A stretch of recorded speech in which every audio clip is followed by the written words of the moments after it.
Hello and welcome back to John's Comics with Kids. This is my weekly edited video as part of Tag Team Thursday, and today we're talking about my pull list. If you want to know what books I'm picking up next week on March 24th, stick around and watch this video.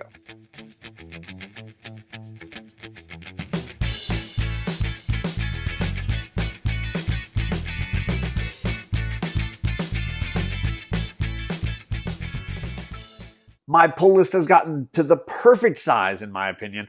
Not getting too many books, sticking in that 7 range. This week I've got actually 6 books, and I'm getting to try out things. That's the best part about this, is hearing from you, getting some ideas, and trying out some new things. This week I got some fun DC books, so we're going to start over there for the first time in a while. First up, I'm getting Batman, Black and White. This is issue 4. And this is the best Batman book that I'm reading and have been reading in a long while. I liked the final arc I read from Detective Comics. Really, really good. Not diving back into the Detective Comics world. Haven't been happy with Batman since before the wedding fiasco. So finding a really good Bat-related book has been a challenge.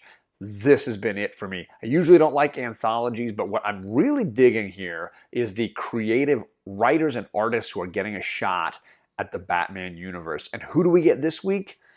Chip Zdarsky doing a Poison Ivy story? Oh man, I am all about this book. We also have the Dodsons involved. We've got Becky Cloonan involved in this issue. And then, of course, Daniel Warren Johnson doing a Two-Face story. Oh, I am very excited to read Batman Black and White issue 4. I'm sorry that the spec people got in on volume 3 because it was really good and I wish you could have read it. If you weren't able to get one, I'm sorry. Hopefully this one is as good as 3 and number 1. Didn't like 2 as much, but 1, 3, and hopefully, fingers crossed, 4 are going to be bangers. So then what else am I getting over at DC? I'm trying out a new number 1. We've got Teen Titans Academy. I don't know anything about this. I've read Teen Titans before. I've read Teen Titans, the original Marv Wolfman run. So I'm kind of curious about what this could be. It seems a little like a Strange Academy ripoff thing, but I'm down if they really have a really interesting story to tell. So it sounds like our Teen Titans classic characters are teaching a school of young up-and-coming superheroes. Some of them are going to be related to hero characters we've had in the past. Some are going to be all new. And this Red X character, who I know very little about, seems to be involved as well. So you Teen Titan fans, let me know what you thought of the current run. I don't know where we are in this. I don't know anything about Red X. So anything you can tell me would help me get set for this. But I am curious to try out Teen Titans Academy number 1. This is from Rafa Sandoval and Tim Sheridan. So there you go. I got 2 other yellow light books over at DC. One of them is Action Comics 1029, and it's my bad for not bringing up the fact that we have a new creative team on both of these Superman books. And it's Philip Kennedy Johnson, who I'm a big fan of from all of his stuff that he's been doing with Last God. My big issue is I don't know that I want to be reading 2 Superman books just to follow all the stories. I've heard some people tell me they really loved the Superman issue he did that came out a couple weeks ago. So now we've got his first Action Comics issue. I'm curious, but I'm also not sure if I'm ready to spend the money. Let me know down below. Are you reading these books? Is Philip Kennedy Johnson doing something really interesting and exciting? Should I check it out? Because I might just have to grab both issues if I want to read this. So it's on the yellow light list because money-wise, it seems like a lot to invest. My other yellow light is really a red light for me, but I know a ton of people on this chat will be interested in Harley Quinn issue number 1. I want less Joker, less Harley. I want less of all of that. So for me, this is not something I'm interested in. It's also, based on these covers, it looks like the version of Harley that I'm least interested in, which is the movie version. I'm a much bigger fan of the animated series version, and I'm not enjoying the I don't know the gentle way to say that she's not my Harley is just a nice way to say it, I guess.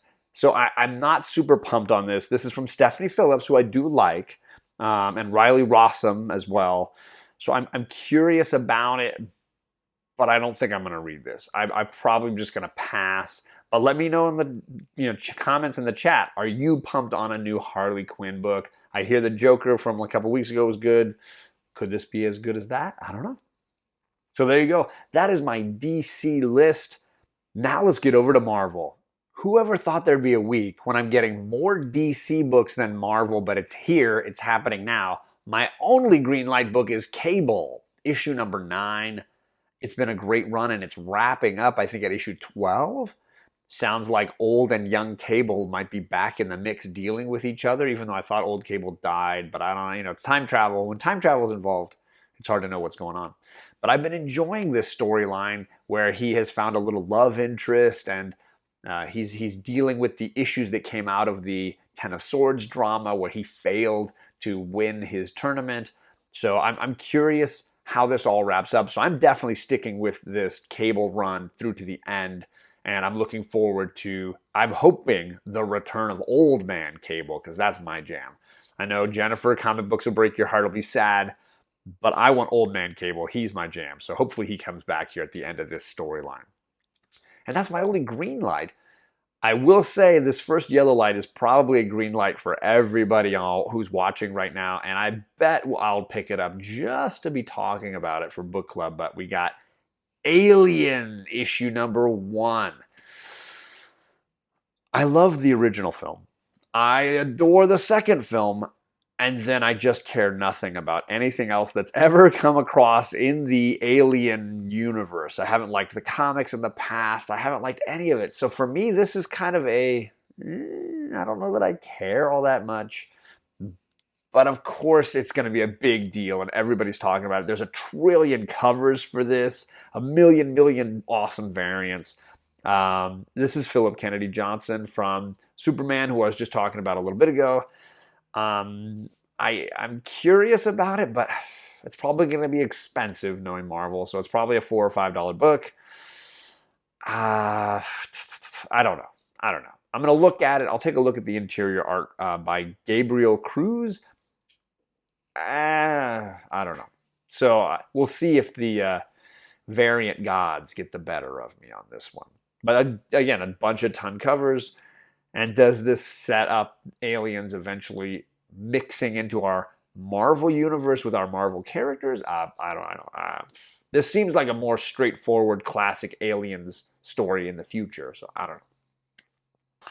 That leaves 2 more yellow light books for me. The first one is King in Black Scream, issue number 1. This is another King in Black tie-in, a one-shot dealing with the Scream character. Sometimes I am interested in her stories, sometimes I'm not, so I can't decide here on this book.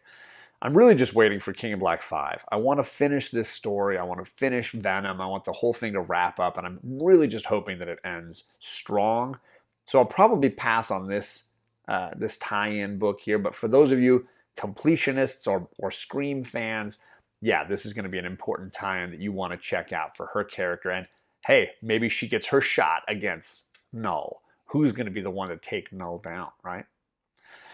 The last and final yellow light book and my last Marvel book is Carnage, Black, White, and Blood. So now we've got another one of these, like Wolverine had his short arc. Now we're doing one for Carnage. I will say it's a clever choice and a good follow-up. But it's going to be more of a horror book. And for me, as cool as these covers are, and there's a bunch of ton variants, I'm not as interested in Carnage. He's not a character that I like as much as Venom. I think he's very one note. And he has to be done just right for me to get super excited about him.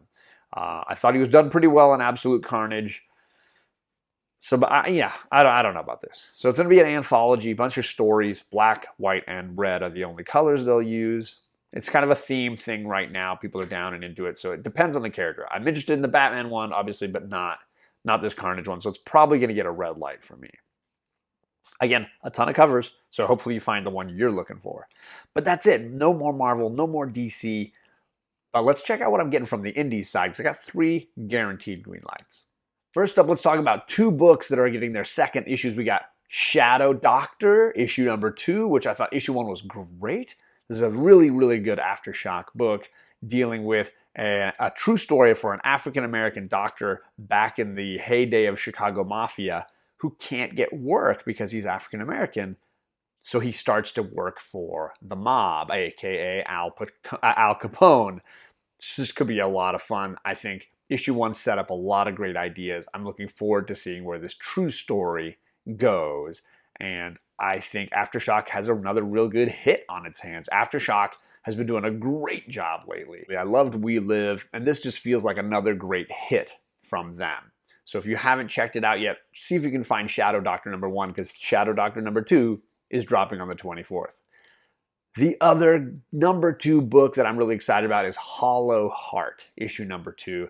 I thought issue #1 was very complex, lots of great ideas, wonderful mood, wonderful creativity, and I'm looking forward to more of that here, more of the mystery unraveling. So this was a really fun sci-fi kind of story. Reminded me of Shape of Water, the Academy Award-winning film.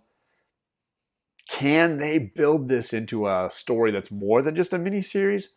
That I don't know. I feel like it's a perfect idea for a mini, so I'm hopeful that they just tell their one story and that they're done. This could be a book that ends up being something that is a really great graphic novel. So yeah, Hollow Heart issue #2 is dropping. My only other Greenlight indie book is Once and Future issue 17. They are wrapping up their first main story. I believe they're going to take a 3 or 4 month break, with issue 18 being the stopping point. So this is coming to the end here. I'm looking forward to seeing, do they effectively wrap this up? Because I hear some big truths are going to be revealed, and they're going to be setting up the second major story arc of Once and Future. This book has gotten a little repetitive as far as the story goes, but man, this is one of the best drawn books out there. I just love Dan Mora, and he's doing a killer job on these books. The variants are fire, and I just want them to bring the story up to that level. It's been a little bit repetitive, and I feel like they could definitely click into a new gear and do something really exciting. So yeah, issue 17 is on the pull list, and we'll see how this story arc ends. I got one last book. It's a yellow light book for my Turtles fans.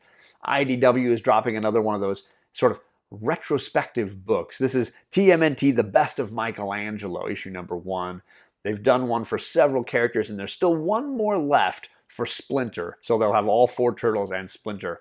They're catching you up on the best story arcs, the best of all the things they've published in the past.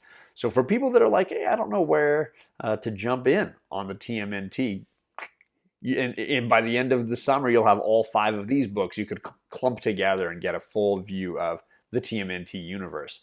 For me, I'm enjoying like reading the older stuff if I can find volumes, trades, and collections. But this is kind of cool, I think, for new fans who want to pick it up off the shelves. You've got here another great TMNT IDW volume. And that's it, folks. That is it. I've only got 6 guaranteed green lights. I'll probably get that Aliens book, so it's probably going to be 7 in the end. Hopefully you found some stuff you really want. Let me know, as always, what are you picking up? And of course, check this description down below, because I got all the fun people who are part of Tag Team Thursday.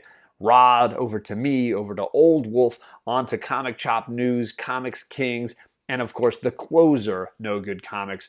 We like to premiere and do all our live streams back to back to back in little 15-minute chunks. You get a lot of cool information, hear some good comic talk, and hang out in the chat and meet everybody. So please check it all out, and I'll see you back here next week for another pull list.